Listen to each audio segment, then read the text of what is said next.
na verdade, baseado no amor dos avós dele. Então, tem um médico sanitarista, né, que está combatendo a doença, né? E aí ele acaba se casando com uma moça que também é a paixão de um outro cara, que era um sujeito romântico, Florentino, que, na verdade, era o herói do livro, né? E aí o Florentino fica naquela paixão durante 50 anos, guardado. Não que ele tivesse ficado parado, né? O Florentino se torna um sujeito bem mundano. Então, depois que ele é deflorado numa cena memorável, que o Gabriel descreve, ele passa a ter uma vida bem, digamos assim, heterodoxa. Mas aí, quando a heroína fica viúva, 50 anos depois, eles se reencontram. Ela com 72, ele com 76, e aí eles vão finalmente se juntar. E é muito bonito, porque nessa cena eles estão num barco, que era propriedade do Florentino, só tem eles e o capitão do barco, e eles saem, então, para ter a sua lua de mel rumo ao desconhecido, que é uma forma tão bonita e poética, né, de falar da vida, né? Toda vez que a gente embarca num relacionamento, a gente vai rumo ao desconhecido mesmo, né? Mas uma outra coisa que me chamou a atenção nesse livro foi que realmente o que manteve essas pessoas vivas foi exatamente o amor, né? Quer dizer, numa época onde realmente você não tinha tratamentos adequados, né? Ele tem 2 parágrafos aqui, até que eu separei, que eu acho tão bonitos, que fala assim: durante a noite, um deles é assim: durante a noite não eram despertados pelos cantos das sereias, dos peixes-boi nas pontas de areia, e sim pela baforada nauseabunda dos mortos que passavam boiando rumo ao mar. E tem uma outra frase que é assim: e nunca se soube o número das vítimas. Então, na verdade, é um pouco parecido, num certo sentido, com o que a gente está vivendo, né? Infelizmente. E aí, eu acho que a questão básica, né? Apesar da gente... Eu não vou ficar falando aqui de vacina, governo, desgoverno, não é nada disso. A ideia é como é que a gente pode manter uma certa sanidade mental nesses tempos que a gente está vivendo, né? Nós todos somos profissionais de saúde e todos nós perdemos colegas, perdemos parentes, pacientes. Então, a gente está passando por um período extremamente intenso em termos de morte, luto e sofrimento. Então, na verdade, a questão é o que a gente faz com isso, né? Eu trabalho muito com luto e eu tenho atendido muitas pessoas que perderam pessoas durante o Covid. Tem uma paciente, por exemplo, que eu estou atendendo agora, que eu comecei a atendê-la, ela estava no CTI, ela com Covid, e o pai e a mãe também com Covid em outras instituições de saúde. Aí os pais morreram e a namorada dela teve que ir lá, ela tem 60 anos, a namorada dela teve que ir lá dar essa notícia para ela no CTI, que os pais dela tinham morrido. E eu comecei a atendê-la nesse momento, também por vídeo, né, online. E realmente ela me perguntou: vem cá, qual é o sentido de eu continuar viva? Agora que minha irmã, meu pai e minha mãe morreram e eu estou aqui no CTI. De que serve exatamente a minha vida? E aí eu não vou entrar nos meandros do que a gente conversou, mas eu vou só dizer uma coisa que eu disse para ela. Eu falei assim: fulana, realmente é uma coisa dura, mas a gente tem que entender o seguinte: se você está viva, tem alguém para contar essa história. E, na verdade, o luto é a gente saber contar uma história, é a gente poder fazer sentido de uma história, é a gente que continuou vivo fazer sentido daquela história de quem passou e da história da gente que continua vivo, né? Então, eu estou ouvindo uma campainha que eu não sei onde é que está, mas, de qualquer jeito, seria interessante a gente poder guardar, pelo menos inicialmente, essa questão, quer dizer, elaborar um luto quer dizer criar uma narrativa, quer dizer criar uma história onde aquela morte e a nossa sobrevivência vai fazer algum sentido, na verdade. E, a partir desse sentido, a gente vai aprender coisas e a gente vai poder compartilhar essas coisas que a gente aprender os nossos vínculos afetivos. Ou seja, cada pessoa que morre é uma oportunidade da gente aprender um pouco mais sobre a morte, mas também um pouco mais sobre a vida. E, de alguma maneira, a gente usa isso para poder sobreviver, né? Sobreviver a essas perdas. Hoje em dia, a gente tem, pegando esse gancho do atendimento que eu fiz com essa pessoa, que agora, por acaso, ela está até bem, está em casa, e a gente continua nesse acompanhamento, e é tudo online, né? E eu atendi, realmente foi curioso, eu atendi ela no CTI online, num telefone. Mas isso é um dado que a gente tem que ver, do mesmo jeito que a gente está aqui agora. Vocês, obviamente, têm uma intimidade que eu não tenho com vocês, mas vocês têm entre si. Vocês são uma turma que se conhece pelo menos há 45 anos. Então, na verdade, vocês têm uma intimidade que se desenvolveu e que agora pode ser recuperada, mesmo em tempos de isolamento social, pode ser recuperada através das redes sociais. Isso é espantoso e isso é maravilhoso, porque isso sustenta a gente vivo também. Esses nossos vínculos amorosos vão sustentando a gente e vão sustentando essas possibilidades que a gente tem de atender pessoas até com Covid e poder atendê-las sem máscara, sem nada, e poder ver o rosto de cada um, né? Então, essa situação toda... Eu janto à noite com tomate, com alguma coisinha. Essa situação toda... Essa situação toda, ela faz a gente se perguntar o que é intimidade verdadeira, né? A intimidade realmente depende de uma proximidade física ou ela depende mais de uma proximidade psicológica e espiritual, né? E mais ainda, né? Nesses tempos de uma intimidade que se vive virtualmente, né? Como é que a gente desenvolve as aptidões sociais para isso, né? Porque a gente, como está dentro de casa, em geral, a gente fica naturalmente mais soltinho. A gente tende a falar com mais naturalidade, tende a falar com mais...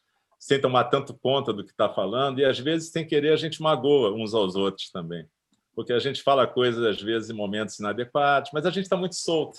Porque se você está numa situação mais social, claramente social, você está na rua, está num ambiente de trabalho, naturalmente você domestica um pouco seus comentários, você tende a dar uma segurada aqui, uma segurada acolá. Mas você está sentado na sua casa, tipo a gente está agora, né? Então, na verdade, a gente tende a ficar muito solto, e isso às vezes dá problema, né? Porque, como todos nós estamos expostos a situações de estresse e situações de pressão, frequentemente a gente acaba ficando tenso e solta palavras inadequadas. Então, eu tenho visto em muitos grupos, né? Em muitos grupos sociais, grupos de família, meus pacientes falam sempre, né? Acaba, às vezes, tendo umas brigas que não tem nada a ver, porque as pessoas falam coisas totalmente inadequadas, mas não percebem que estão falando. É quase que uma falta de percepção, sabe? E aí eu me lembro de uma historinha zen que fala um negócio curioso. Tinha um abade num mosteiro zen que tinha um monge que falava muito. E ele sempre tinha uma opinião sobre alguma coisa, né? Ele sempre tinha um palpite para dar. O que no mosteiro zen não é muito bom, porque no mosteiro zen supõe-se que você vai manter o silêncio a maior parte do tempo, né? Aí um dia o abade chama esse monge e fala assim: fulano está doente, então ele está precisando tomar uma canja de galinha. Aqui cabe um parênteses. Normalmente nos mosteiros zen você não come carne, a não ser que você esteja na enfermaria e aí eles arrumam carne para aquela pessoa que está na enfermaria que está precisando de energia. Isso pelo menos medievalmente, era assim no Japão. Aí o monge manda chamar, o abade manda chamar o monge e fala assim: vai, consegue uma galinha ali na aldeia e traz uma galinha e faz uma canja para o fulano, que ele está doente. Aí o monge vai, consegue a galinha, vai fazer a tal canja. Aí, no meio do caminho, quando ele está quase... ele já tinha depenado a galinha, o abade manda chamar ele e fala assim: fulano, agora não precisa mais fazer não, porque eu acho que o fulano vai melhorar sem a canja. Então você devolve a galinha. Aí o monge fala: mas, abade, eu já depenei a galinha. E agora, o que eu faço? Eu já depenei e eu não tenho como devolver a galinha. Aí o monge fala: pois é, meu filho, toda vez que você fala alguma coisa, as palavras já saíram da sua boca. Então, não adianta. Depois que você fala, elas não voltam mais, entendeu? Então, você aprende um pouco mais a ficar em silêncio e não falar bobagem, porque, às vezes, você quer botar a pena de volta e ela não volta.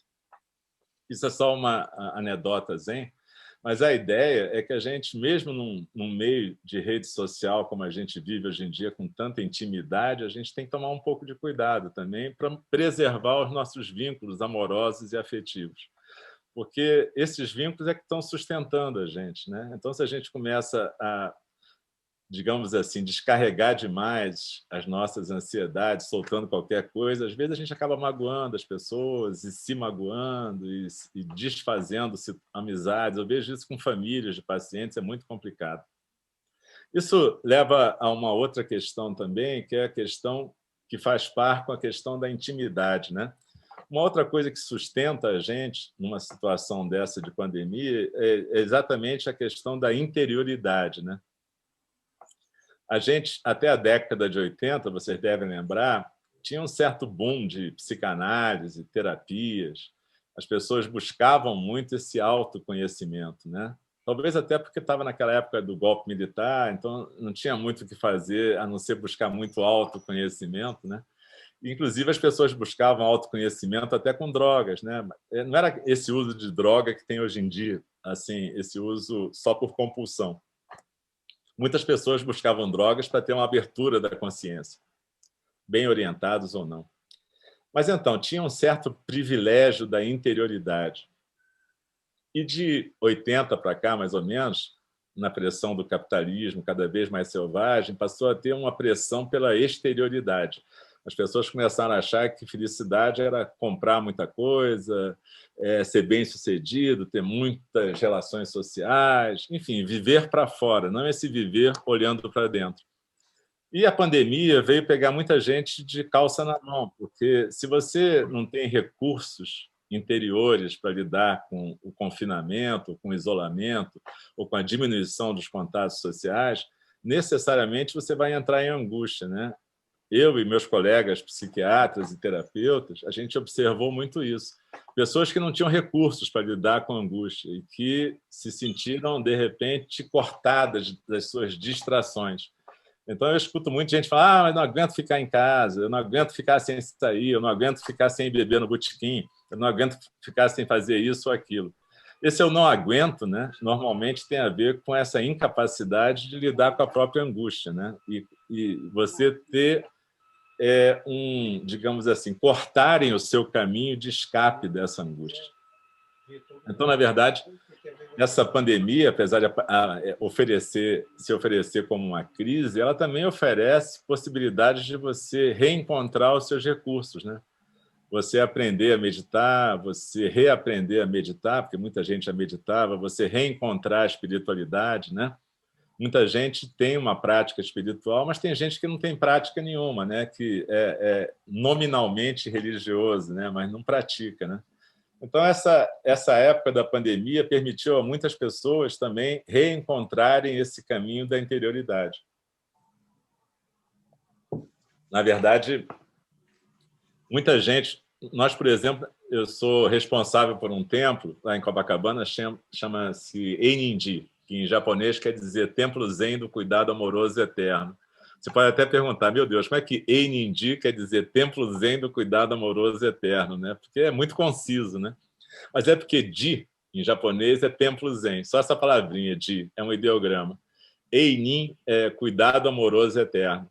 Então, na verdade, por isso que Eininji é Templo Zen do Cuidado Amoroso Eterno. E desde o começo da pandemia, a gente virou totalmente virtual, porque como é que eu vou reunir 20, 30 pessoas para ficar respirando numa sala pequena fazendo meditação? É impossível, né? Quer dizer, isso não tinha condição. Então, desde o começo, desde março, desde o dia 16 de março, que a gente está fazendo todas as nossas práticas virtuais, o que a gente chama Zendô virtual. Zendô é o lugar de prática do Zen. A gente tem prática de terças a sábados, de manhã e de noite. E aí, para nossa surpresa, veio muito mais gente do que antes ia presencialmente lá. Ou seja, eu sei que tem uma busca, né, que as pessoas estão buscando isso e, de repente, resolveram aproveitar a pandemia para buscar essa meditação. E também tem o fato de que o nosso templo fica ali na subida do Pavãozinho, na favela. Então, muita gente tinha medo de ir lá. Apesar de eu dizer que lá é um lugar super seguro, né? Porque 50 metros abaixo do templo tem a polícia, e 50 metros acima do templo tem a boca de fumo. Então é um lugar seguro, porque ninguém vai assaltar ninguém entre a polícia e a boca de fumo. Vamos combinar, né? Quer dizer, é muito mais seguro o Pavãozinho do que qualquer rua de Copacabana. Mas assim mesmo tinha gente que tinha medo de ir lá, né? Porque achava que, como era a subida da favela, ia ter algum evento catastrófico.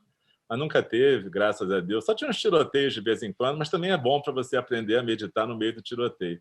Não é ruim, não. É uma coisa interessante, porque as pessoas têm uma ideia de que o Zen... O Sidney está até rindo ali, porque é verdade. As pessoas têm uma ideia de que o Zen... Tem duas coisas do Zen que não tem nada a ver, né? Uma é a pessoa achar que Zen é o cara que está tudo bem sempre. Isso é uma bobagem que tem a ver com determinados aspectos de propaganda que não tem nada a ver. Ah, fulano é Zen. Se vocês virem assim, um grupo de monges Zen, vocês vão descobrir que isso é a maior bobagem do mundo, né? São pessoas normais. E a única questão do Zen é que você supõe que você tem que estar realmente presente do jeito que você está. Então, se você está com raiva, você está com raiva. Se você está amando, você está amando. Só que você aprende a domesticar isso de uma forma que você não descarrega nos outros isso. Não é uma questão de repressão, é uma questão de respeito pelas outras pessoas. Então, a gente pratica para ter um acesso integral aos nossos afetos e pensamentos e, ao mesmo tempo, a gente domestica isso para a gente ser socialmente conveniente. Porque a gente acha que o maior valor que tem é o da comunidade, é o do coletivo. É como é que você pode construir um coletivo saudável para todo mundo, né? Então, na verdade, o Zen não tem nada a ver com essa imagem beatífica. Uma outra coisa que as pessoas imaginam é que meditar é você ir para o alto da montanha e ficar meditando no silêncio, olhando para a paisagem. Na verdade, se fosse isso, não ia adiantar para nada, né? Porque quem é que pode ficar indo para o alto da montanha e olhar a paisagem em silêncio o tempo todo? Isso não existe, né? Então, na verdade, a gente aprende a meditar para ficar no mundo, para poder ficar em paz no mundo que a gente vive, cada um na sua vida, né? Até esqueci de avisar que se os cachorros latirem de repente é porque, como eles ficam soltos, eles entram e saem de casa a hora que eles querem. Às vezes passa um bicho aqui fora, eles latem, saem correndo e assusta todo mundo. Mas hoje eles estão bem educadinhos. Acho que eles já estão habituados com live, então eles ficam em silêncio, tranquilos, bem zen, como diz o pessoal, né? E voltando aqui uma outra questão. O Zen, na verdade, vocês já perceberam que eu vou encadeando uma coisa na outra, é um pouco de associação livre. Então, depois eu queria que a gente pudesse terminar pelo menos uns 10 minutos antes das 5, para a gente poder conversar um pouco, né? E a gente poder trocar uma ideia antes de eu ter que passar para a minha outra atividade. Enfim, o Zen, a atividade principal do Zen se chama Zazen, que é meditação sentada, se você for traduzir literalmente. E a ideia é que a gente possa aprender a ficar quieto para poder se observar e aprender como é que você funciona, na verdade. E a gente pode depois, talvez em outra oportunidade, a gente pode até combinar de fazer uma prática de Zen, mas aí a gente pode marcar outro dia, tipo um dia que a gente possa ficar uma meia hora juntos e fazer uma meditação orientada. Eu acho que pode ser interessante para a gente poder desenvolver um pouco essa habilidade de lidar com a gente mesmo. Então, juntando um pouco tudo isso, o nome do templo é Templo Zen do Cuidado Amoroso Eterno. E isso quer dizer o seguinte, as pessoas confundem um pouco felicidade com prazer, né? A gente tem muita ideia de que estar feliz é você estar vivendo uma vida prazerosa, gostosa, comendo comida boa, tendo boas relações sexuais, tendo dinheiro, tendo boas famílias, tendo essa coisa toda. E a felicidade no budismo não é muito bem definida assim. Na verdade, felicidade, do ponto de vista do Buda, é você viver numa coletividade saudável onde todas as pessoas cuidam de todos os seres. O objetivo do budista, teoricamente, é você ser um cuidador, na verdade. Cuidador de você mesmo, para você poder cuidar dos outros, né? Não tem como cuidar dos outros se você não cuidar bem de você.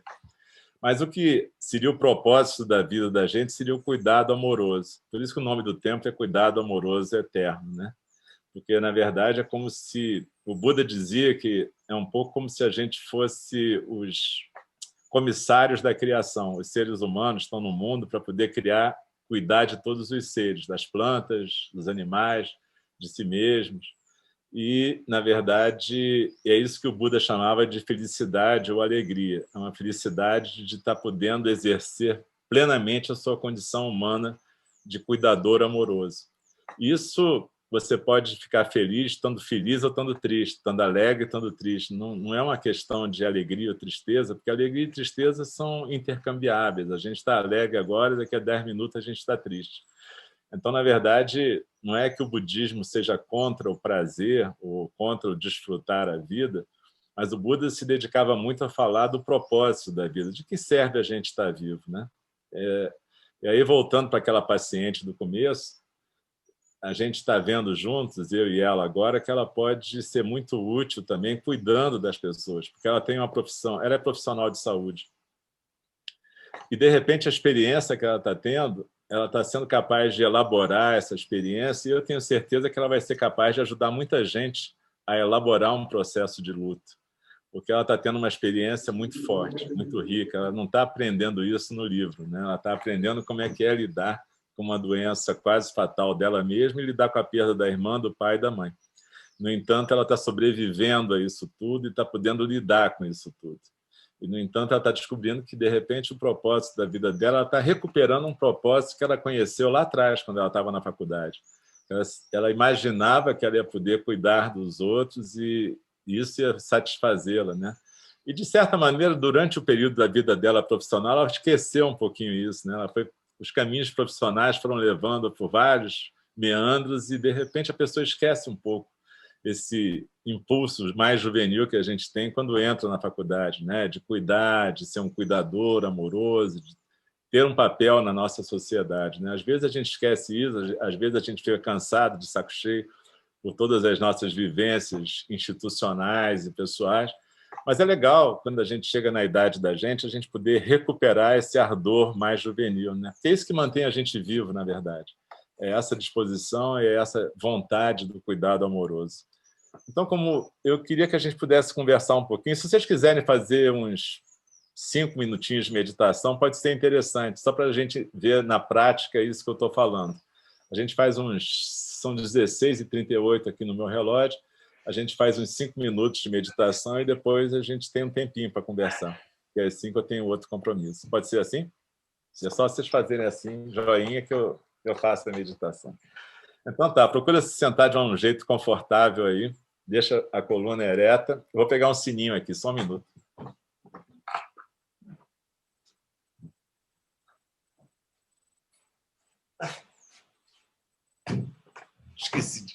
Tinha esquecido de pegar o sino, mas enfim.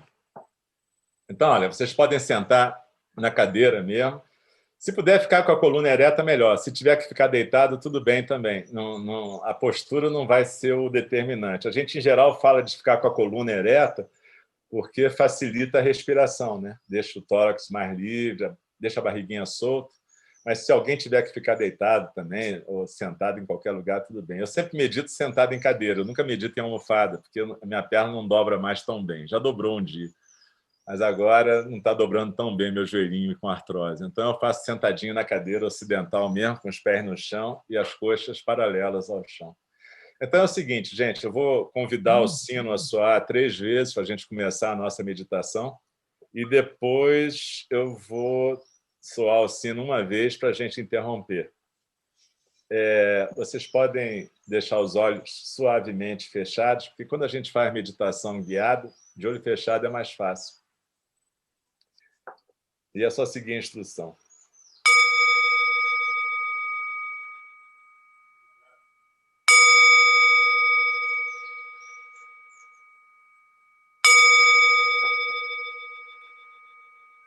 Inspirando e expirando pelo nariz, procura sentir o seu corpo aqui e agora,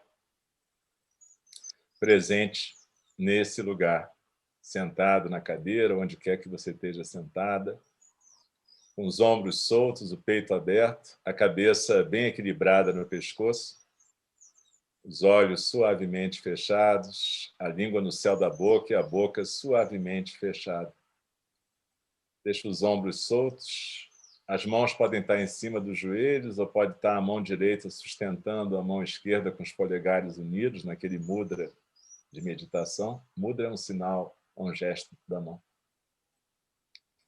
E a gente vai prestando atenção na respiração. Procura acompanhar esse ar que está entrando pelas suas narinas, passando pela sua garganta e preenchendo os seus pulmões. A gente sabe que o ar só vai até os pulmões, mas a sensação é como se o ar estivesse indo para um ponto 4 dedos abaixo do umbigo, no centro do corpo. Então, procure acompanhar a sensação física da inspiração.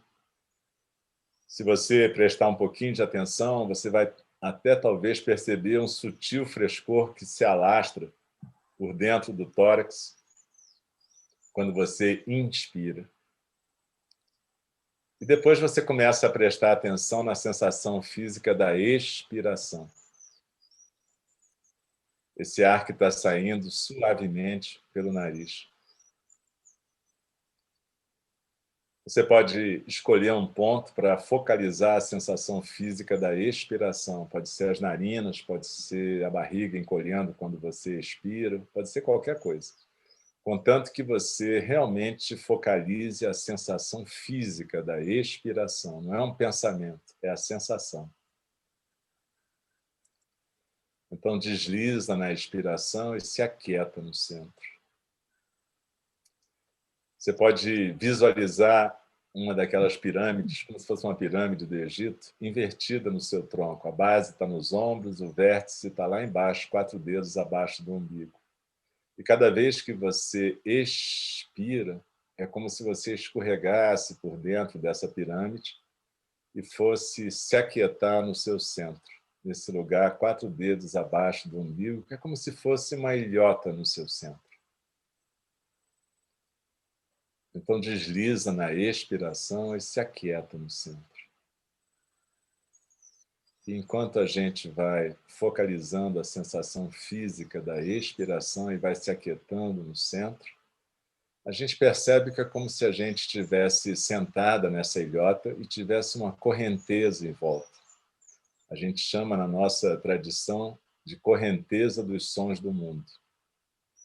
É composta pelos nossos pensamentos, agora pela minha voz, pelas nossas lembranças, ideias, sensações físicas, tudo isso que está acontecendo agora é exatamente a correnteza dos sons do mundo. E essa correnteza não para nunca. Meditar não é interromper a correnteza, é aprender a ficar quieta no meio da correnteza. Então desliza na expiração e se aquieta no centro.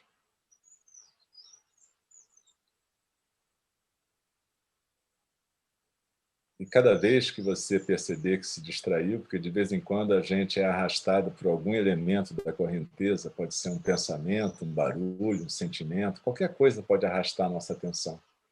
Quando isso acontece, a gente simplesmente registra que se distraiu, mas volta para o centro. Volta para o aqui e agora. Aqui é o corpo na postura quieta.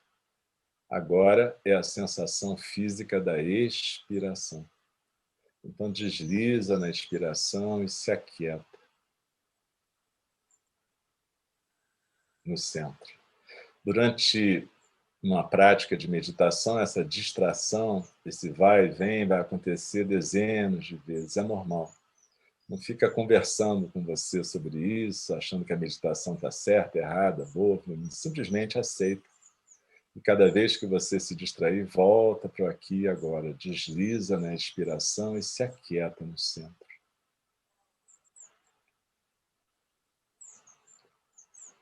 E daqui a pouco eu vou convidar o sino a soar e a gente pode se mexer devagarzinho.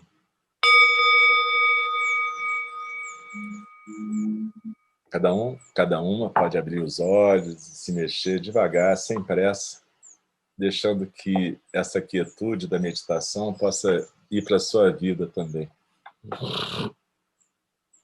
Então, a gente fez exatamente 5 minutos de meditação.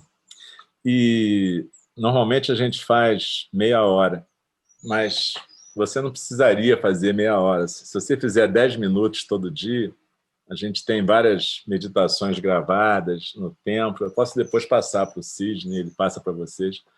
A gente tem mais de 600 meditações gravadas de acesso livre o nosso templo virtual, está tudo gravado, e vocês podem aprender lá como é que faz. Mas a ideia, vocês devem ter percebido, é a gente aprender a ficar quieto. E, a partir da quietude, a gente vai começando a olhar para essa paisagem psíquica, essa correnteza, e vai podendo não ser arrastado. É claro que vai ter muito mais coisa, mas isso é o básico, entendeu? A minha professora de cuidados contemplativos com pacientes terminais lá nos Estados Unidos, que é a Joan Halifax, ela ensina a gente, sempre que a gente vai entrar numa enfermaria, num quarto, a gente para 1 minuto do lado de fora, e hoje em dia é até fácil, porque sempre tem aquela coisa de lavar a mão, passar álcool, então você pode, durante 1 minuto ou 2, estar fazendo uma asepsia ou colocando um capote, você pode respirar e fazer esse tipo de respiração e lembrar de que você está fazendo ali, poder se aquietar, poder chegar no lugar, poder se permitir ter um encontro bastante legal. Enfim, a meditação tem várias coisas que a gente aprende a fazer para cultivar esses encontros com uma comunicação não violenta, uma comunicação melhor. Para mais para dar uma ideia para vocês, a gente ainda tem, eu tenho ainda 13 minutos com vocês. Então, se vocês quiserem conversar, né, Sidney? Acho que pode ser. Olha, então, vou começar. Meu amigo, olha, muitíssimo obrigado. Eu acho que essa palestra atingiu exatamente aquilo que nós precisávamos para começar um ano. É como você falou, isso aqui é um grupo que é altamente amoroso. Do amor, é um grupo que cuida muito um do outro. Mas a gente sabe que em momentos de pandemia, de confinamento, etc., às vezes pode surgir, é natural com as pessoas que se gostam, sabe? Um desentendimento, alguma coisa parecida, que isso tem a ver com confinamento, etc., etc. Então, eu acho que a prática da meditação no confinamento é muito importante. Eu aprendi com um psiquiatra, que é um monge zen budista, que o silêncio que se espera tem 2 tipos de silêncio. Aquele silêncio interior, daquele que você conversa com você mesmo, e o silêncio exterior. E realmente eu acho que se a gente conseguir, porque o outro silêncio do pensamento é impossível, você nunca vai deixar de pensar, mas se a gente conseguir, naquele momento, se abrir para o espiritual, tentando você silenciar você com você, porque você vive o tempo inteiro de conversas, preocupações com você mesmo. Então, acho que o objetivo, né, um dos objetivos da meditação é você criar esse tipo de silêncio. Concorda? Eu queria só saber sua opinião em relação a isso. Você tem alguma dica para esse momento de confinamento? Alguma coisa? Propaganda. Tem um livro muito legal, chama O Grande Silêncio, que um tal de Austin escreveu, que ensina isso tudo. Para fazer o meu merchandising. Mas, além disso, na verdade, isso que você está falando, Sidney, é importantíssimo, porque esse lugar que eu estava falando, que a gente visualiza 4 dedos abaixo do umbigo, na nossa tradição, a gente chama de nosso centro de silêncio também. É o nosso silêncio interior, entende? Então, você pode estar num lugar barulhento, mas você tem um centro de silêncio e você pode ser um foco de silêncio. Você não precisa ser contaminado pela barafunda ou pela confusão, né? Que é muito comum nos ambientes de instituições de saúde, quando a situação está pegando fogo, todo mundo acaba sendo arrastado para um monte de coisas e tem que ter alguém que seja um foco de silêncio, quietude, tranquilidade para segurar o lance, né? Porque senão o negócio viaja, né? Eu vi ali que a Marilza queria falar. Marilza, a Marilza, depois você. Marilza. Cadê a Marilza? Álcio, prazer em ver. Eu não sei se você se lembra de mim. Uma vez eu fui lhe apanhar ali no Jardim Botânico, onde você morava, para te levar para uma reunião, uma casa espírita. Ah, no MAP, né? Exatamente. Estou lembrado, faz tempo, né? Mas a minha memória, de vez em quando, ela volta. Oh, que bom. Boa, não, mas ela volta de vez em quando. Exatamente, né? E a impressão sempre fica do quero mais, né? Do quero mais. Sempre a impressão, a primeira palestra sua que eu assisti foi essa lá no MAP, né? Que eu tive o prazer de te levar até lá, né? E foi uma reunião muito boa, todos adoraram. Eu esqueci até de te dar esse feedback, né? ficou aquela coisa assim, ele tem que voltar. Ele tem que voltar porque o tempo foi tão pequeno, quando você vê a hora passa, meu Deus, já acabou? Não pode ter acabado. Né? É Pelo verdade. mundo de coisas que a gente pode falar, que a gente pode conversar. Né? É igual aquele sorvete delicioso que a gente está de casquinha e vai acabando, vai acabar. Não, não pode acabar. Né? Não fala em Então, sorvete, não é que eu tô de dieta. Exatamente. E a outra palestra foi lá na Igreja Messiânica.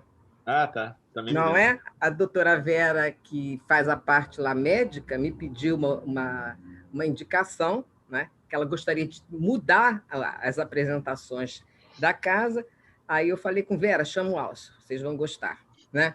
Então, eu tive 2 oportunidades de lhe ouvir e sempre ficou com aquela coisa do gostinho, né? Que você tem que voltar. Show. Né? Agora eu vou Você tem voltar no muitas ambiente histórias.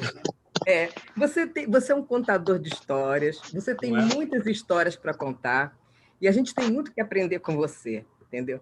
Então, quero te dizer isso, tá? Volte sempre. Né? Muito obrigado. Não é, Sidney? Eu acho que nós teremos um grande Quer dizer que o novo convite, né, Marilza? Exatamente. É legal. Mas você sabe que tem uma coisa bacana, como eu estava dizendo, o luto é uma construção de uma narrativa nova, né? Uhum. Mas para a gente que trabalha com isso, eu trabalho frequentemente com gente que está morrendo e gente que está de luto. E para mim também é sempre um aprendizado, quer dizer, na verdade, é sempre construir uma narrativa junto com essas pessoas não é uma coisa técnica, na verdade, é uma experiência humana, né? E a gente vai aprendendo muita coisa. Né? Com certeza, porque está tudo muito triste, né? Está tudo muito triste, muito sofrido, não é? A gente não está entendendo bem o momento que nós estamos vivendo. Nós estamos vivendo um momento trágico, né? De transformação. É um grande momento de transformação. Eu acho que a humanidade está sofrendo isso, né? Na pele. E não é uma coisa de Brasil, né? Quando você vê que é uma coisa planetária, isso tem algum sentido, né? Isso tem óbvio que tem uma ordem nisso aí, né? E que nós, nesse momento, não estamos entendendo muito bem. E estamos sofrendo com isso. Então, quando nós trocamos essa harmonia, né? Quando nós trocamos essas energias boas, né? Nós ficamos mais leves. Né? Quando nós dividimos, né? Toda essa tristeza que está aí, a gente fica mais leve, não é? Bacana. Então, é um prazer muito grande de lhe ouvir, tá? E eu, automaticamente, com a licença do nosso síndico, Sidney, entendeu? Estou aqui, tá? Estou aqui pedindo que um dia você retorne, até para fazer esses exercícios de meditação com a gente, sem o horário, sem olhar o horário. Isso é possível? Certo. É possível. É porque hoje acabou que eu tive que... Sobraram umas pessoas da semana que eu não consegui atender, eu tive que marcar para hoje. Você estava de férias, né? Alcio, eu vou jogar uma responsabilidade para cima de você. Assim, em um mês, talvez 2 meses, fazer o contrário. Me dê uma data. Tá bom? Para a gente encaixar de acordo com os seus horários. Para vocês, sábado é bom sempre? Hã? Sábado é bom para vocês? O sábado é o dia da nossa reunião quinzenal, que às vezes não é quinzenal, mas numa situação dessa a gente encaixa em qualquer momento. Beleza. Tipo consulta médica. Para mim sempre é mais fácil no fim de semana também. E a outra coisa, antes de passar para o La Greca, realmente a gente tem que fazer alguma coisa pela psicosfera do planeta. Nós estamos vivendo momentos muito sombrios, muito tristes. Se a gente não conseguir mudar isso e começar mudando a psicosfera individual, a gente não vai conseguir nunca tentar limpar um pouquinho essa psicosfera planetária. O meu amigo La Greca. Pois não. Alcio, em primeiro lugar, eu queria lhe parabenizar, foi excelente. Em segundo lugar, por você ter cachorro, outra forma que eu tenho que parabenizar. Agora, eu, assim, honestamente, a palavra que eu vejo é essa mesma, eu tenho inveja de você. Eu, há mais de 20 anos, eu milito nessa área. Eu fui mais para o budismo tibetano, tive alguma instrução nesse sentido, mas eu era assim, para mim, qualquer coisa que se faça em espiritualidade me interessa, me chama atenção. E eu nunca, ao contrário de você, daí a minha inveja, eu nunca consegui colocar essas coisas juntas. Já tive assim, muito insight, um deles que eu me lembro, por exemplo, examinando uma paciente, e eu estava fazendo medicina do trabalho nessa ocasião. Botei a paciente, era aquilo, uma série de pacientes para examinar, as queixas eram exames admissionais, então ninguém tinha queixa nenhuma, e se tivesse, ocultaria para poder passar no exame, né? Então, aquilo tudo sistemático, deita na cama, levantava a blusa e ia palpar o abdômen. Numa dessas palpações que eu fui fazer, me apareceu um filme na hora. Eu vi essa mesma pessoa se afogando.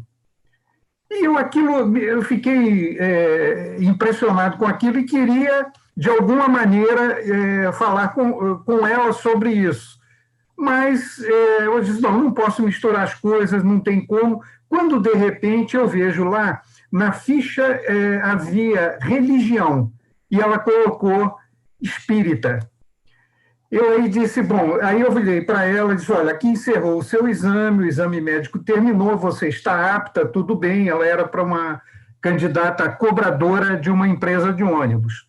Então, você não tem mais nada a ver. O que eu vou te perguntar daqui para frente é uma coisa pessoal. Eu virei para ela e perguntei, né, você gosta de nadar? Ela vira-se para mim e disse, doutor, eu tenho pânico da água. Aí eu virei para ela e disse, você sabe por quê? Ela disse, não, porque em outra vida você morreu afogada. Isso foi uma coisa assim, eu intuí aquilo tudo na hora e foi fantástico. E a pergunta que eu queria lhe fazer, Alcio, é a seguinte, visto que pessoas apenas aquelas excepcionais, como Jesus, que deve ter se iluminado aí na adolescência, o adulto jovem no máximo, como Buda, nós, simples mortais, sabemos que a nossa grande chance de atingir a iluminação seria no momento da nossa morte. Eu queria saber se você passa isso para as pessoas, por exemplo, nesse caso da sua paciente que perdeu a irmã, perdeu os pais, etc., se você passa isso como uma forma de apoio para ela. E segundo, no caso de Covid, a gente não vai ter nunca contato, mas, por exemplo, num caso comum fora da pandemia, em que você vê que o indivíduo já não tem mais chance de vida, e lembrando, principalmente os tibetanos, que é quem mais estuda a morte, né? Tem todo aquele ritual do bardo tibetano, como, por exemplo, nunca toque o pé de uma pessoa que esteja,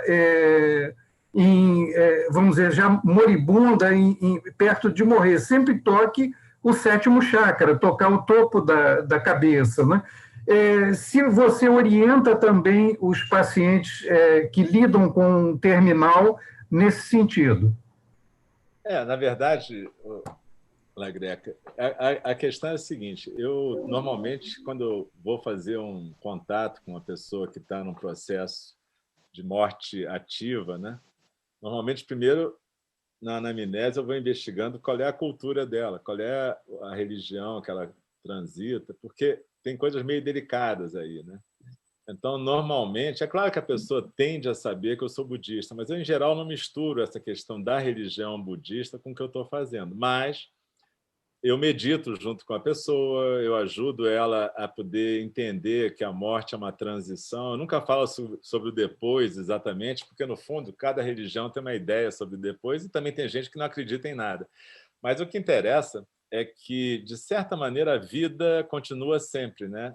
Quer a gente acredite numa vida após, quer a gente acredite nos descendentes físicos ou descendentes espirituais da gente, a vida sempre continua, né?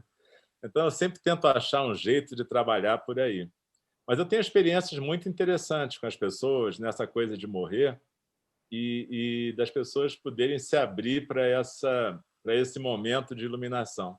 Agora, no Zen, a ideia da iluminação no Zen é um pouco diferente da ideia. Tem uma tradição tibetana que chama Dzogchen, que é muito parecida com o Zen. A gente acha que iluminação é uma coisa que está acontecendo a qualquer momento na sua vida se você estiver completamente presente. Eu vou te dar um exemplo. O nosso amigo Sidney, por exemplo, é cirurgião. Então, na hora que ele está operando, e eu imagino que todos vocês aqui que sejam cirurgiões, tem uma hora da cirurgia em que você está plenamente presente no que você está fazendo. Você não está pensando em outra coisa, porque você não pode pensar em outra coisa. Você tem que estar no que você está fazendo, senão dá ruim. Então, você tem que estar ali sendo plenamente aquele momento. Você, o campo cirúrgico, o paciente, os assistentes. Aquilo é um todo, onde, na verdade, está havendo um funcionamento perfeito. Por quê? Porque você está totalmente presente, você não está dividido. No Zen, é isso que a gente chama... É o caso do orgasmo também. Exatamente. Na hora do orgasmo, você vai se concentrar naquilo. Não tem como pensar em outra coisa. Né? Na verdade, é uma boa lembrança, né? Eu não lembrei disso porque eu estou aqui isolado, então realmente é complicado. Mas, de qualquer maneira, você acabou me desconcentrando, está vendo? Para falar de orgasmo. Mas, de qualquer maneira, o orgasmo, a cirurgia, ou pegar uma onda quando você está surfando... Você pode conversar com um surfista. Nenhum surfista, quando está surfando, está pensando em outra coisa. Ele está plenamente presente no que ele está fazendo. Então, esse estar plenamente presente é como se você deixasse fluir para nós, né, no budismo Zen, você deixa fluir uma realidade que transcende você, que é uma realidade do universo inteiro que está se corporificando naquele momento. Isso, para nós, é iluminação. O que Buda dizia é que, se você conseguir, na sua vida, viver a tua vida assim, quanto mais você viver momentos desse tipo, mais momentos de iluminação você vai viver, percebe?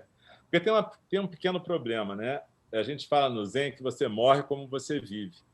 Se a pessoa nunca tiver praticado, vai ser muito difícil, não é impossível, mas é muito difícil uma pessoa que nunca se preocupou com isso, chega na hora de morrer, de repente acontecer um milagre e ela se abrir para todo esse mundo.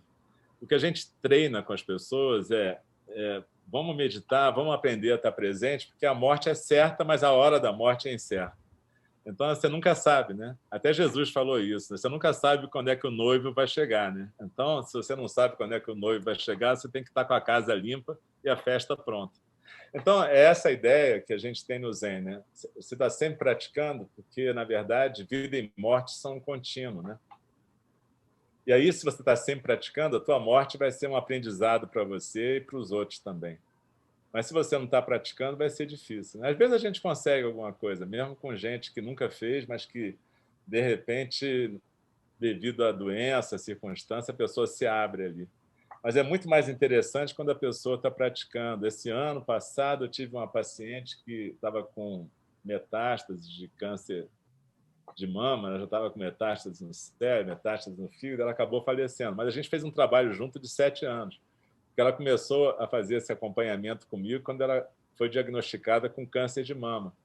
Então, na verdade, ela já estava meditando há 7 anos comigo, então a morte dela foi um momento assim espetacular para ela e para a família, sabe? Foi uma coisa muito bonita e um momento de muito aprendizado para a gente. Eu até continuo trabalhando com a família dela, agora mais no sentido do luto, né? Eu atendo a família dela.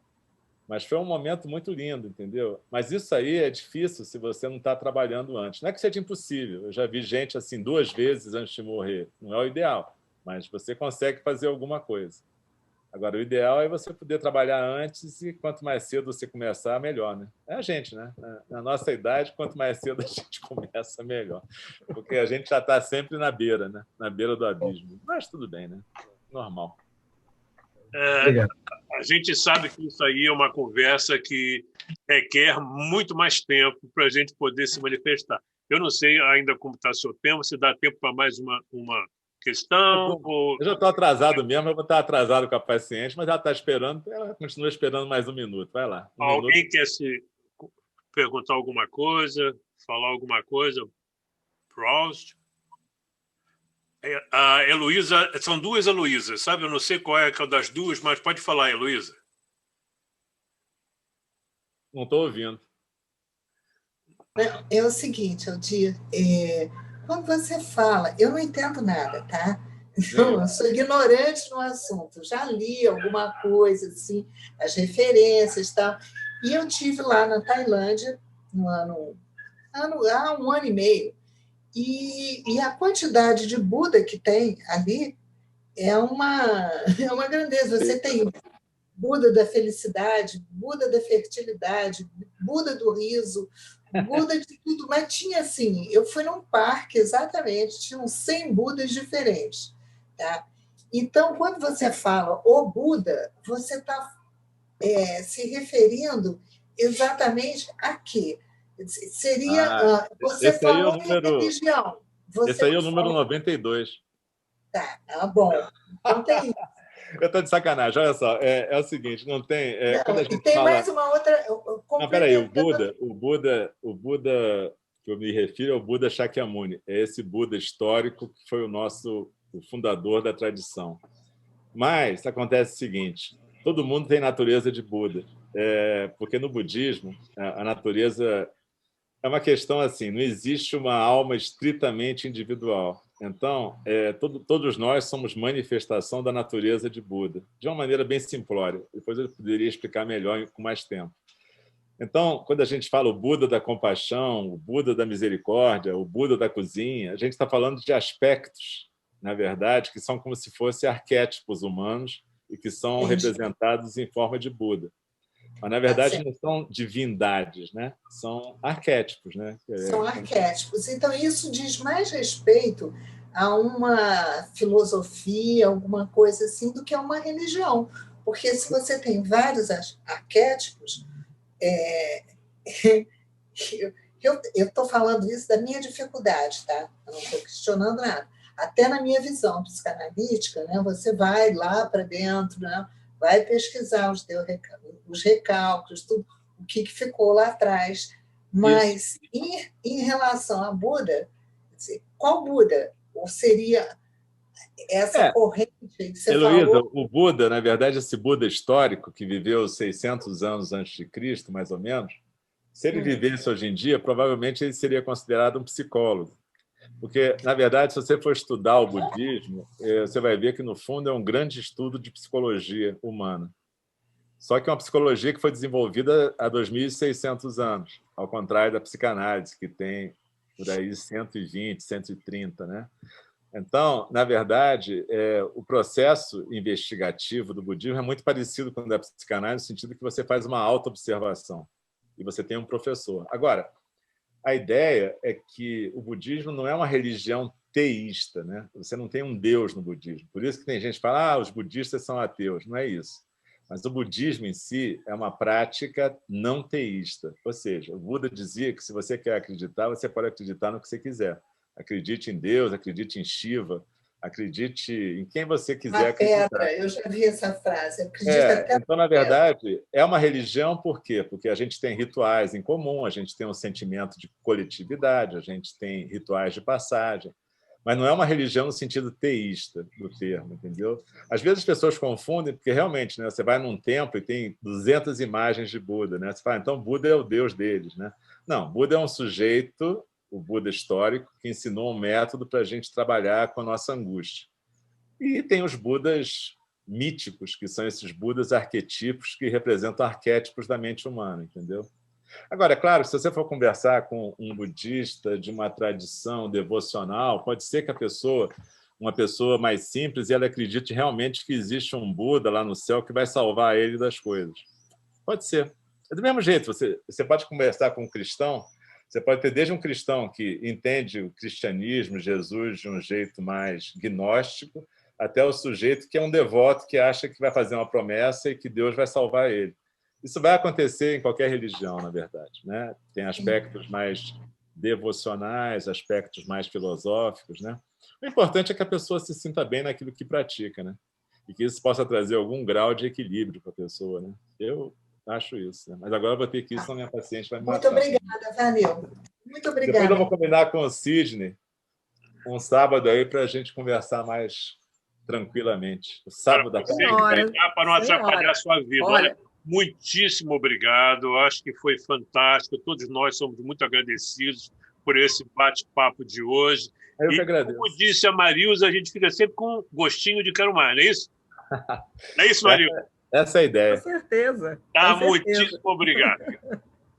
Beijo para você, gente. Beijo. Muito obrigado. Obrigada, obrigada. Até a próxima. Agora vocês vão fofocar. Tchau. Tchau. Isso. Ok, gente, é isso mesmo. Agora nós vamos fofocar, como ele disse. Eu acho que o assunto foi muitíssimo interessante. Se alguém quiser se manifestar, falar um pouquinho mais sobre isso, porque essa primeira reunião do ano, além de ser uma reunião para a gente se rever, né? Desde o ano passado que a gente não se vê, é para a gente poder conversar sobre espiritualidade também, conversar sobre qualquer tipo de assunto, mas o que a gente poderia, nesse momento, colocar, até por conta do que o Alcio falou, de tudo que ele foi colocado, cada um tem uma visão diferente, religiosa, filosófica, não que a gente concorde com tudo, mas fiquem à vontade, por favor, eu sou só o moderador.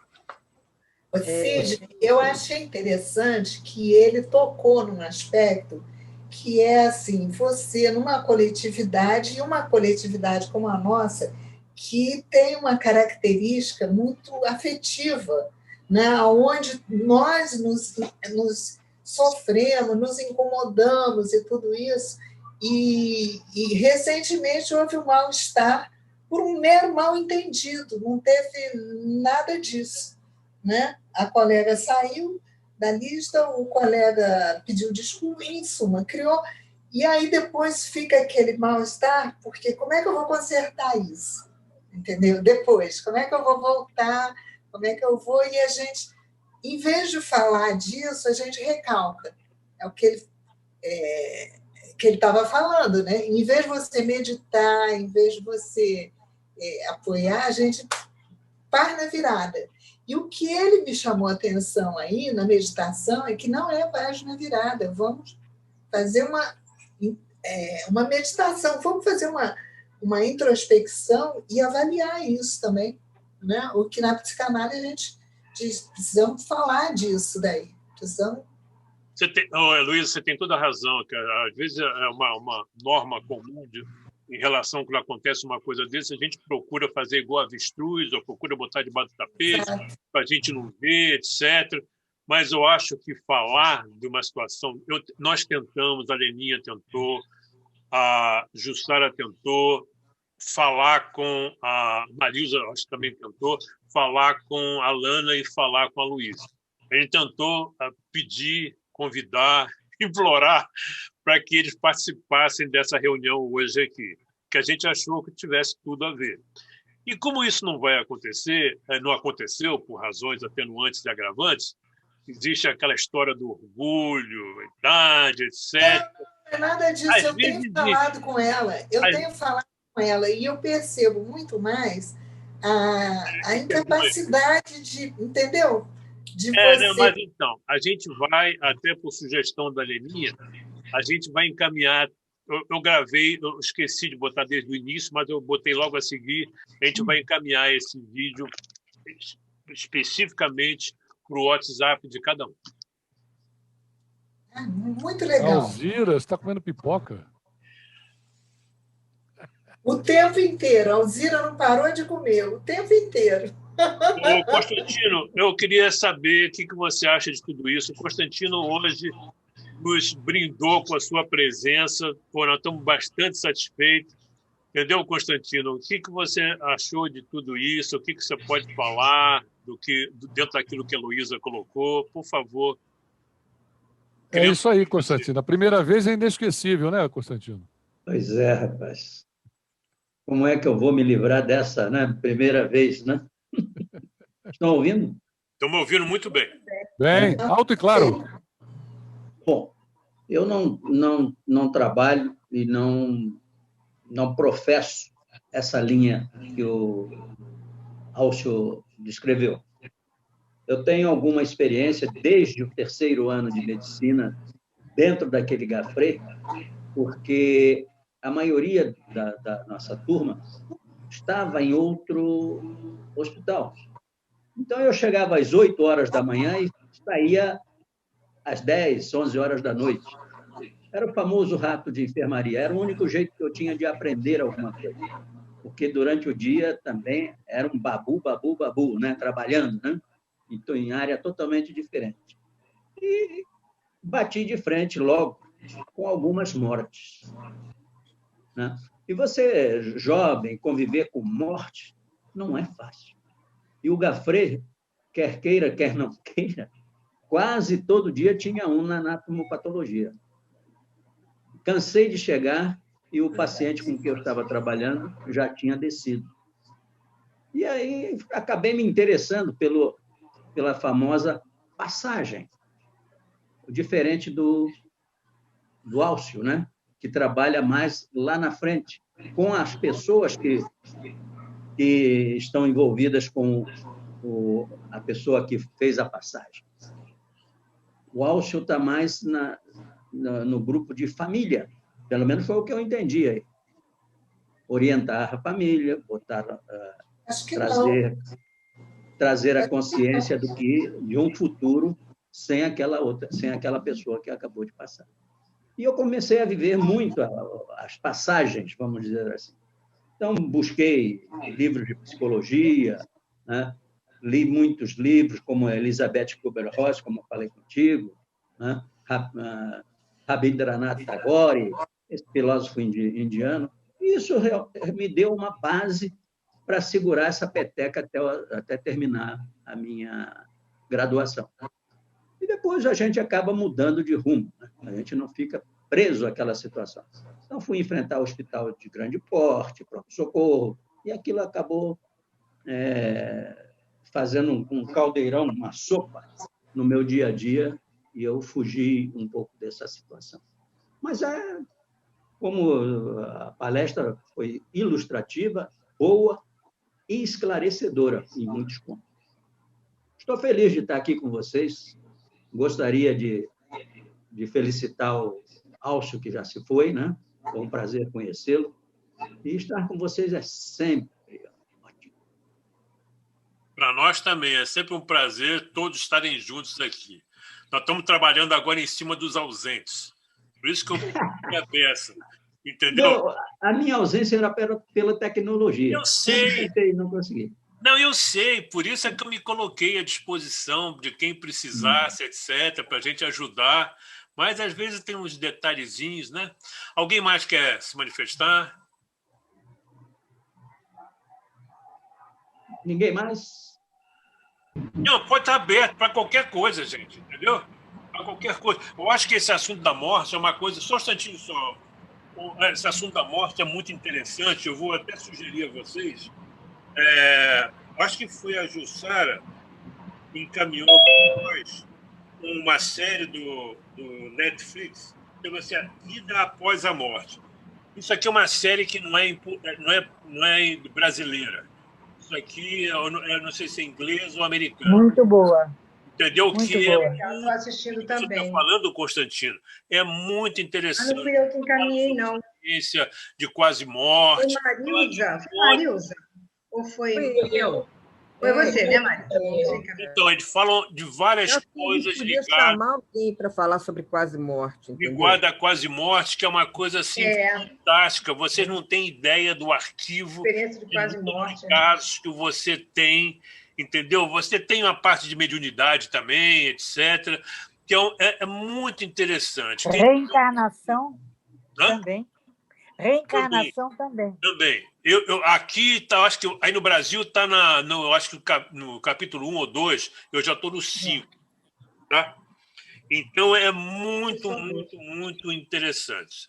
É só uma dica. Aí em português, como é que é, Marilza? É Vida Após a Morte. É série da Netflix. Não.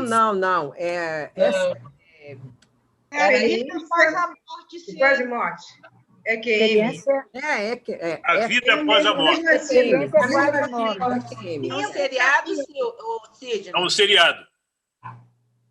Tem 5 capítulos. É um seriado da Netflix. Mas eu não coloquei no grupo da turma, eu coloquei para o Sidney, para a Jussara e para a Marilza só. E eu coloquei na turma, não foi? Aí a Jussara colocou no grupo da turma. É muito bom, gente, muito bom. Vale a Muito pena bom mesmo. ver, porque eu acho que a gente... O pessoal até às vezes foge de falar sobre a morte, alguma coisa assim, mas vai chegar, não adianta, gente. A gente não vai fugir nunca disso. Então é só dar uma visão, é como o Constantino falou. Eu acho que o Constantino e o Alcio, eu acho que ele trabalha como um todo, sabe? Não só do pós, da família, ele trabalha também com a morte. Mas eu acho que faltou, talvez, explicar um bocadinho para essas pessoas que estão nessa situação de morte, o que é a morte, eu acho que a vida é uma só. O que morre, de repente, é a parte física, a parte material. Pode renovar, mas a vida é uma só. Então, é só uma... Eu não quero colocar isso em debate, cada um tem sua ideia. Um beijo, querida. Saudade de você. Ai, tá me vendo? Tá. Lógico. Vendo uma beleza dessa. Sidney. Sidney. É minha filha. Sueli, coração, fala. Que bom.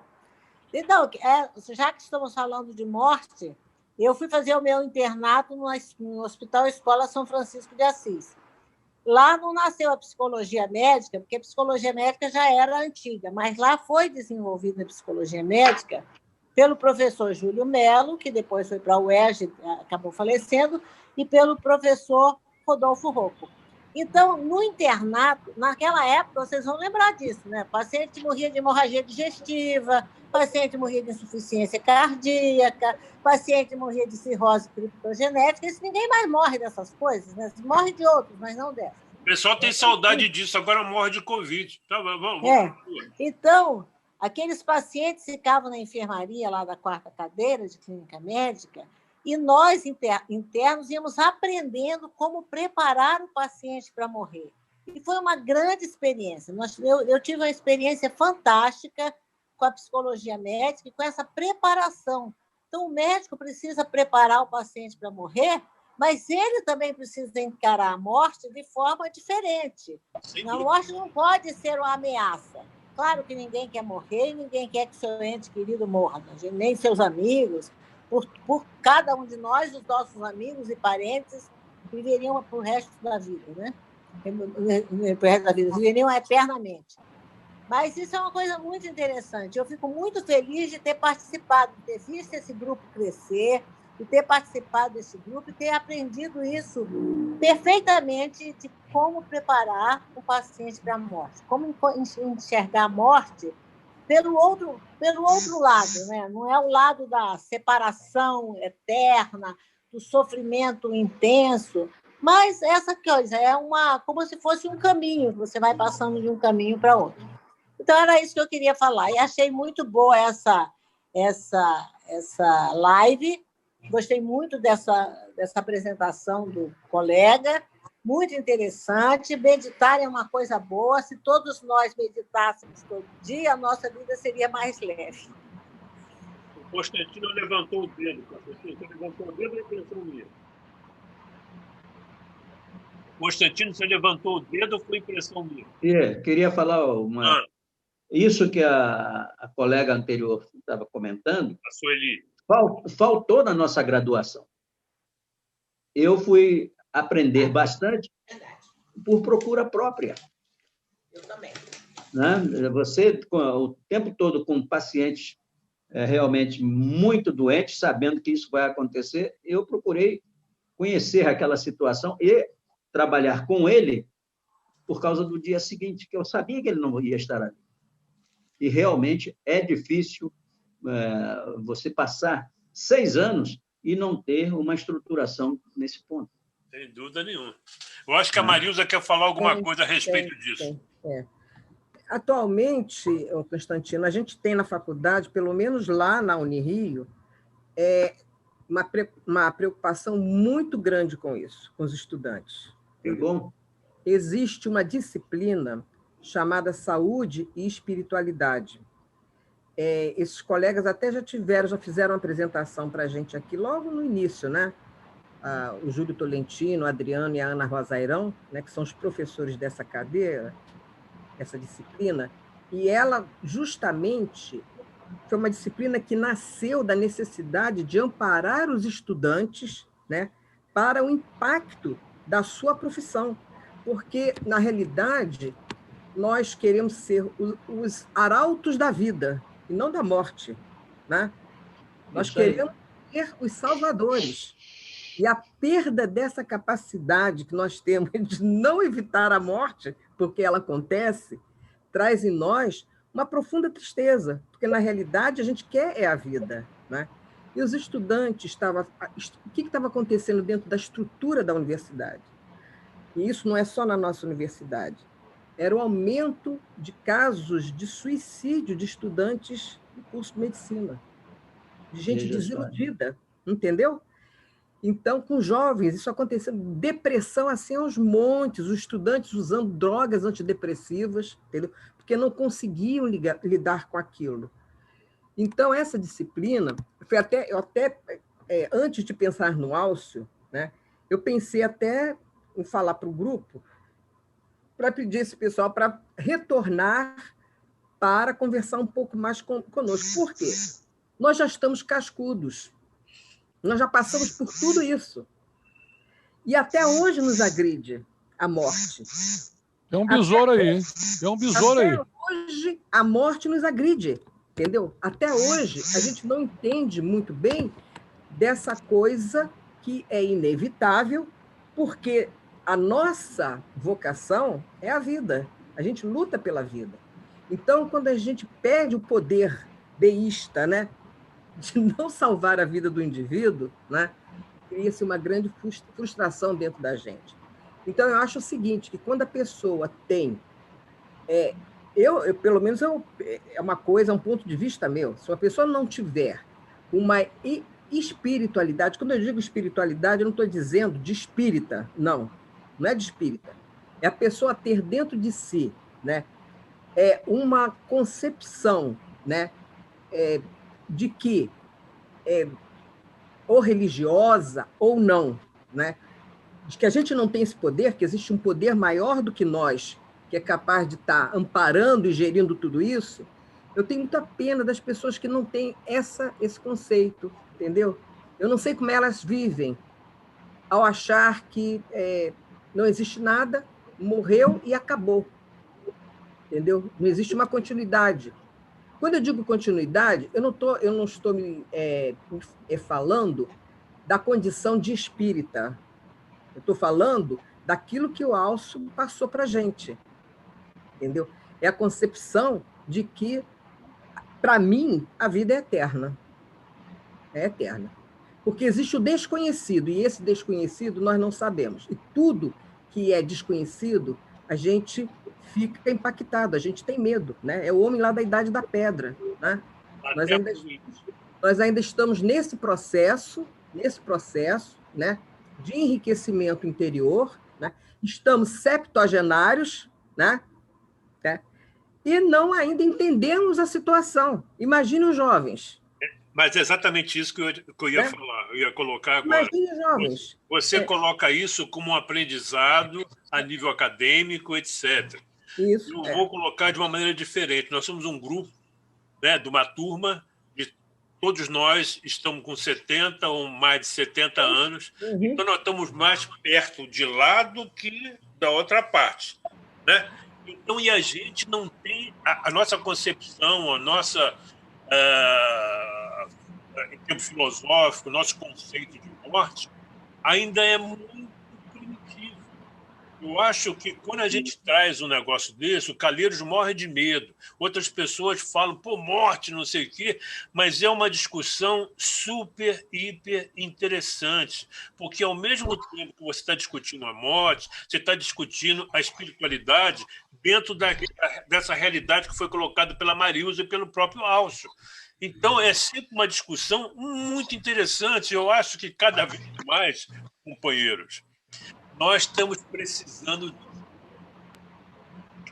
Podem acreditar, Quando você passa, então, por uma situação mais... Vou passar já para você. Uma situação mais extrema. Eu não estive perto, eu acho que não, perto da morte com o meu Covid, mas foi um negócio brabo, entendeu? A gente escuta, psicologicamente, a gente escuta que esse morreu, aquele morreu, todo mundo morre.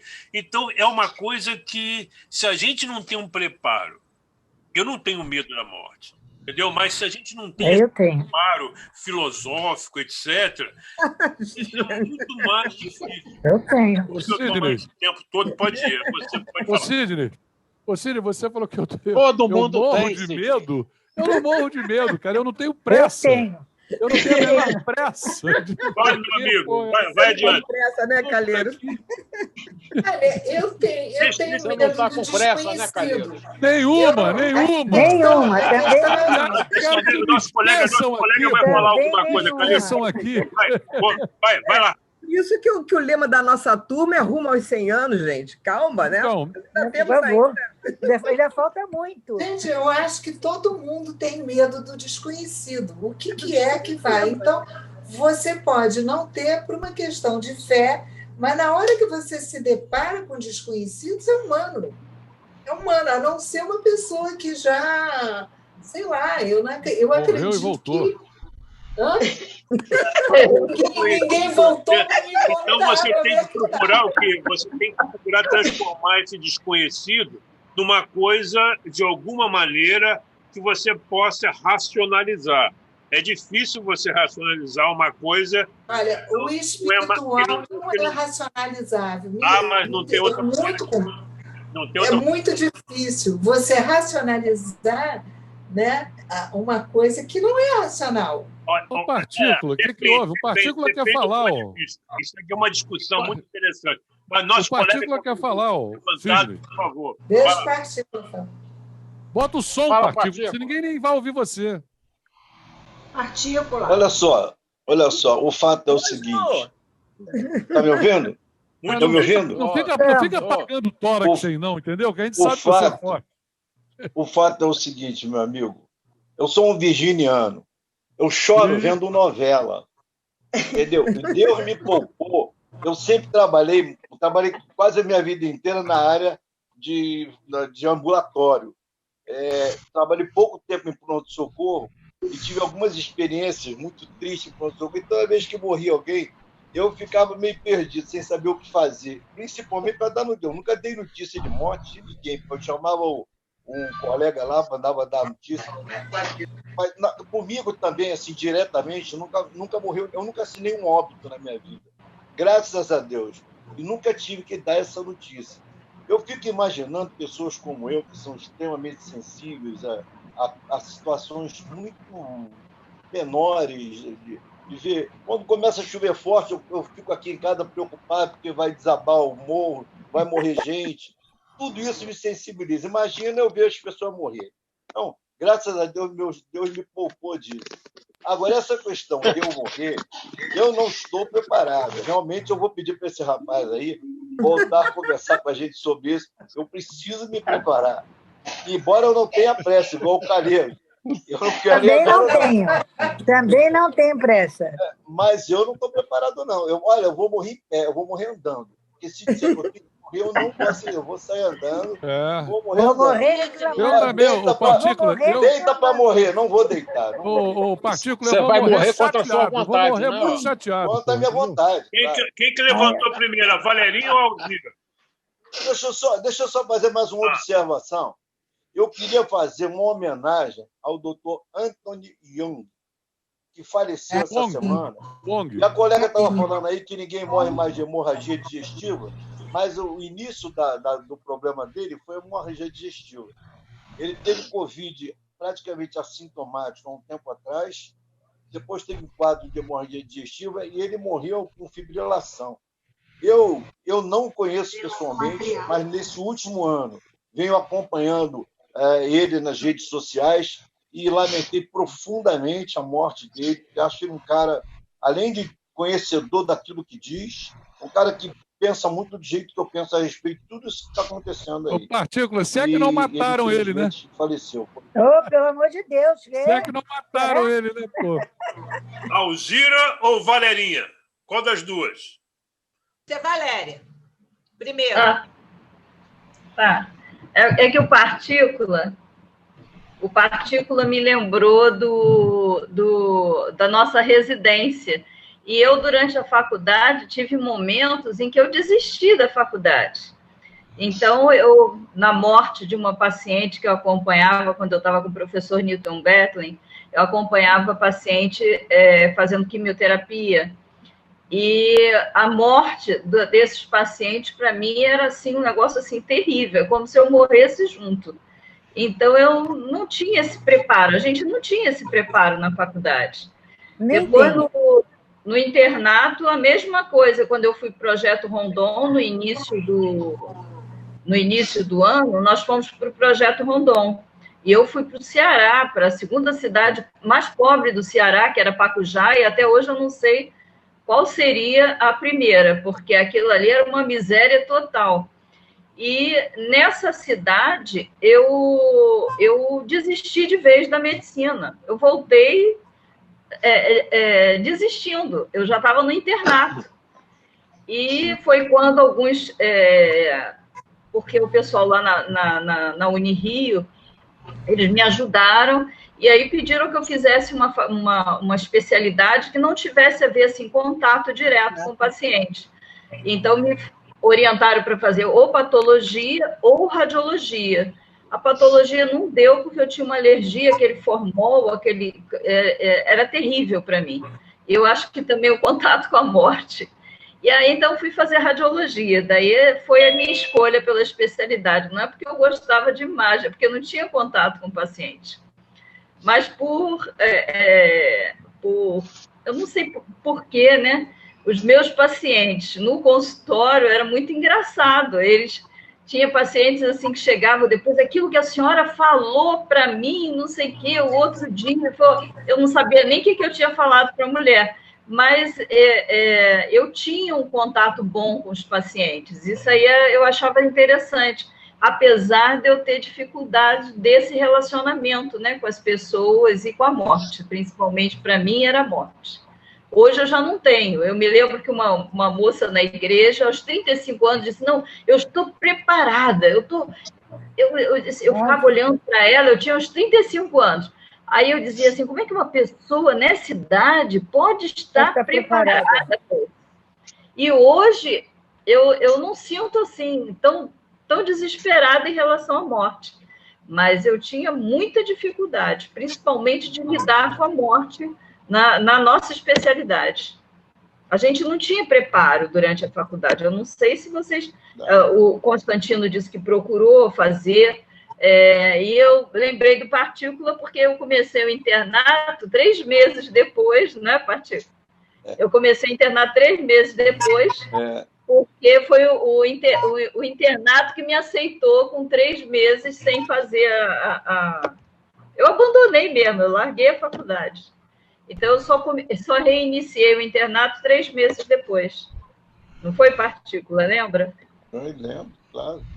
Você estava comigo lá no Hospital Nossa Senhora do Socorro, e lá você saiu... Foi o professor o único que me aceitou para fazer o internato, devendo esses 3 meses. Ele me daria esses 3 meses. Olha, eu tive por conta da dificuldade com a morte. Eu tive poucas experiências, assim, eu fiz um pós-graduação em neonatologia, eu fiz pós-graduação em pediatria, e fui fazer neonatologia na Santa Casa, que lidava só com gestantes de alto risco, crianças que nasciam com 850 gramas, 1 quilo, mas, felizmente, nunca morreu um bebê lá com a gente. O tempo que eu fiquei lá, 1 ano, no meu plantão não morreu ninguém. E isso me dá uma satisfação enorme. Eu fiz o meu curso lá na Policlínica de Botafogo. E a gente trabalhava com um ambulatório do SUS. Só tinha criança grave, criança pneumonia, diarreia infecciosa.